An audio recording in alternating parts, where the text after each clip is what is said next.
Oke, assalamualaikum warahmatullahi wabarakatuh. Jumpa kembali bersama saya di sini, teman-teman. Jadi kali ini saya akan memberikan review tentang pendapat masyarakat yang beberapa bulan yang lalu ramai di media sosial, hujatan-hujatan para netizen kepada aparat kepolisian, institusi kepolisian yang dinilai negatif. Lalu kemudian muncul komentar-komentar yang berseliweran. Ada yang mengatakan sebaiknya bubarkan saja polisi. Polisi sudah salah, sudah ini, sudah ono itu segala macam ya. Banyak sekali komentar-komentar bervariasi di media sosial. Kita semua membaca, kita semua menyimak. Pasca terjadinya unjuk rasa beberapa waktu yang lalu, yaitu di bulan Agustus ya, di bulan Agustus tahun 2025. Jadi pasca terjadinya unjuk rasa, puncaknya itu kalau nggak salah, kebencian masyarakat kepada aparat kepolisian itu puncaknya itu kalau nggak salah setelah terjadinya driver ojol yang dilindas oleh truk mobil barakuda ya. Itu puncaknya kalau nggak salah. Disitulah mulai muncul komentar-komentar miring yang seolah-olah tidak suka dengan aparat kepolisian. Banyak komentar-komentar yang berseliweran seakan-akan kenapa aparat kepolisian terkesan membela pejabat, membela koruptor yang menurut para demonstran dianggap salah begitu. Kalau saya sendiri nggak tahu salahnya di mana, tapi itu bukan kewenangan saya untuk menilai, bukan menjadi kapasitas saya untuk untuk menghakimi ya. Karena maksud dan tujuan saya di sini bukan itu. Jadi di sini saya hanya ingin sekedar memberikan pemahaman kenapa polisi itu membela pejabat, membela koruptor ya. Jadi banyak juga pendapat yang mengatakan katanya polisi itu makan uang rakyat. Kalau polisi makan uang rakyat, uangnya siapa yang dimakan? Dari mana asalnya? Ya, bukan begitu. Tapi kalau untuk pejabat yang lain, mungkin bisa jadi, kan begitu. Lah, kemudian muncul komentar-komentar yang mengatakan kenapa polisi itu membela pejabat dan koruptor. Sebenarnya polisi tidak membela siapa-siapa.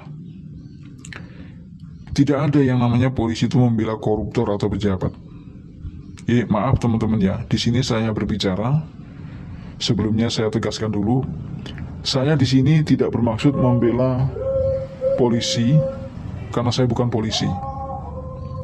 Saya tidak bermaksud membela aparat kepolisian karena saya bukan polisi. Dan saya juga tidak bermaksud untuk menyalahkan demonstran. Di sini saya hanya memberikan pemahaman ya. Jadi saya tidak bermaksud untuk membela salah satu pihak, baik itu demonstran atau aparat kepolisian. Jadi begini teman-teman ya, yang namanya polisi itu mereka sebelum bertugas, ketika mereka selesai dilantik, ketika mereka lulus pendidikan, ketika mereka mulai bertugas, itu mereka semacam disumpah untuk setia kepada negara dan hanya patuh kepada pimpinan. Kalau dalam istilahnya ada istilah Satya Haprabu. Satya Haprabu itu adalah istilah bahwa aparat kepolisian itu senantiasa setia kepada negara dan patuh kepada pimpinan. Itu mereka disumpah itu, melalui sumpah. Pada saat mereka lulus pendidikan dan mereka diresmikan menjadi petugas kepolisian yang sebenarnya. Jadi ketika mereka lulus pendidikan, kemudian dilantik, pada saat pelantikan itulah mereka mendapat sumpah itu. Makanya tidak ada istilahnya yang namanya polisi itu ngelawan sama senior, ngelawan sama pimpinan, ngelawan sama atasan, itu nggak ada kamusnya. Tidak ada kalimatnya, itu tidak ada. Tidak ada istilah seperti itu. Karena Satya Haprabu ini tadi, mereka sudah didoktrin untuk setia kepada negara. Nah, itulah kenapa mereka seakan-akan melindungi koruptor begitu. Itu teman-teman ya. Sebenarnya kalau boleh saya menjelaskan, kalau boleh saya mengatakan, mereka bukan membela koruptornya. Yang mereka jaga pada saat aksi demo kemarin itu, yang mereka jaga itu adalah aset milik negara, yaitu gedung DPR. Gedung DPR itu aset milik negara.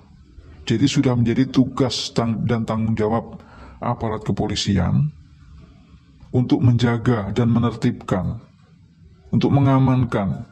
Kalau ada apa-apa, itu menjadi tugas mereka untuk mengamankan begitu. Yang mereka jaga itu sebenarnya gedungnya, bukan mereka membela koruptornya, bukan. Itu teman-teman ya, kalau mau tahu. Nah, lantas kenapa mereka mau-maunya membela gedung DPR? Begini teman-teman ya, tadi kan saya udah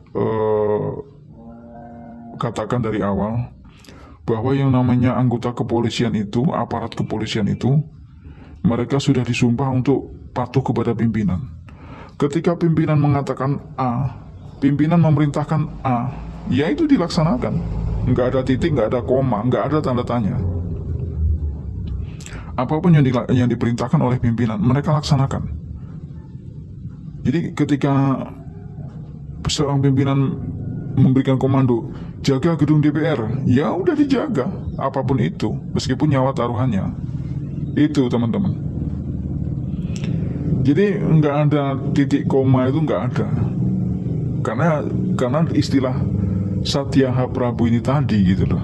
Itu ya sebenarnya bukan gedung DPR aja, semua aset milik negara, sarana dan prasarana milik pemerintah, apapun itu, mau kantor bupati, mau rumah dinas bupati, mau kantor Pemda, kantor pemerintah kabupaten atau kantor provinsi misalnya, kantor gubernur.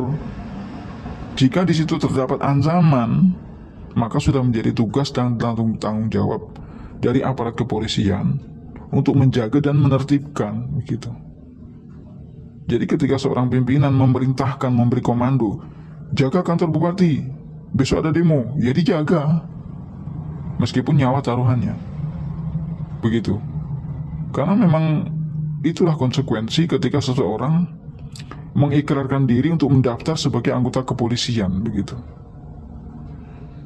Kalau saya gambarkan, polisi itu nggak ada ceritanya ngelawan sama atasan atau senior, tuh nggak ada ceritanya. Meskipun atasannya itu seorang perempuan, meskipun atasannya itu umurnya lebih muda daripada dia, tapi manakala itu pangkatnya lebih tinggi, apapun yang dikatakan oleh senior dilaksanakan. Begitu. Itu Satyaha Prabu itu tadi, gitu teman-teman. Jadi taruhlah, misalnya saya polisi, saya punya pimpinan kepala satuan, tapi kepala satuannya itu cewek, polwan misalnya, umurnya lebih muda dari saya, bahkan dia menjadi anggota kepolisian lebih lamaan saya daripada dia. Tapi karena dia atasan saya, pangkatnya lebih tinggi, dia senior saya, maka saya harus nurut dan hormat sama atasan itu tadi. Saya harus patuh sama pimpinan itu tadi, meskipun dia seorang cewek. Saya punya pimpinan kepala satuan misalnya polwan, masih gadis, dia jadi polisi baru 1 tahun misalnya, sedangkan saya udah 10 tahun jadi polisi misalnya. Dari masa bertugas lebih lama saya, dari usia lebih tua saya, dari segi gender saya cowok, dia cewek. Tapi karena dia pangkatnya lebih tinggi, karena dia seorang perwira, maka saya mau nggak mau, suka nggak suka, itu saya harus patuh sama senior saya itu tadi. Begitu, kalau boleh saya menggambarkan tuh kurang lebihnya seperti itu teman-teman ya. Jadi tidak ada istilahnya yang namanya anggota kepolisian itu ngelawan sama senior atau tidak patuh. Sekalipun seniornya itu cewek, sekalipun seniornya itu umurnya lebih muda daripada dia, itu nggak ada. Itu teman-teman ya. Jadi gambarannya seperti itu. Apa yang dikatakan senior, pimpinan, itu dipatuhi, dilaksanakan. Oke, saya harap dengan pemahaman ini, saya harap teman-teman paham. Jadi jangan, ya kok yang namanya pendapat itu bebas ya. Pendapat itu sah-sah saja. Itu menjadi hak asasi para netizen untuk berkomentar di medsos, itu sudah menjadi hak asasi. Ya, tidak ada yang larang komentar-komentar itu, tidak ada yang larang. Cuma itu tadi, tolong komentar itu jangan asal komentar kalau nggak tahu kan gitu. Jangan asal komentar. Jangan Anda komentar, mengomentari polisi, sementara Anda sendiri nggak tahu dunia polisi. Kerabat, keluarga, saudara tidak ada yang menjadi polisi. Kalau ada, tanya sama saudaramu itu, kan gitu. Jadi saya pernah membaca salah satu komentar yang katanya saudara saya polisi, ini saya polisi, anulah ini, ono segala macam. Kalau saudara Anda atau keluarga Anda ada yang menjadi polisi, kenapa nggak tanyakan sama keluarga Anda, kan begitu? Tanyakan, seperti apa sih dunia polisi itu? Seperti apa sih menjadi seorang anggota kepolisian itu? Simpel aja teman-teman ya. Jadi nggak perlu repot. Jangan Anda mengomentari hidup orang lain, tapi Anda sendiri nggak tahu gitu loh. Seperti contohnya Anda mengomentari dunia kepolisian, Anda mengomentari aparat kepolisian, tapi Anda sendiri tidak tahu dunia polisi seperti apa. Keluarga Anda tidak ada yang menjadi anggota kepolisian, tidak ada yang menjadi aparat kepolisian, baik itu keponakan, saudara, sepupu, atau mbah, atau kakek, atau nenek, nggak ada yang jadi aparat kepolisian. Jangan banyak komentar, gitu ya. Kalau komentar Anda salah, maka Anda itu sesat, begitu. Anda sesat dan menyesatkan. Jadi itu saja pemahaman yang saya berikan kali ini. Saya tidak bermaksud apa-apa, tidak bermaksud untuk menghujat salah satu pihak, tidak bermaksud untuk menjelekkan salah satu pihak, baik itu para demonstran atau aparat kepolisian. Karena baik itu aparat kepolisian atau demonstran, masing-masing memiliki visi dan misi, ya. Memiliki visi dan misi sendiri-sendiri. Jadi kalau demonstran memiliki visi dan misi memperjuangkan apa yang menjadi cita-citanya atau menjadi aspirasinya, kan begitu. Sementara aparat kepolisian, mereka melaksanakan visi dan misi yang telah menjadi tugas dan tanggung jawab mereka sebagai aparatur negara, sebagai abdi negara. Oke. Saya rasa itu saja dulu review dari saya. Semoga bermanfaat. Terima kasih atas segala perhatian. Mohon maaf atas segala kekurangan. Billahi taufiq wal hidayah. Wassalamualaikum warahmatullahi wabarakatuh.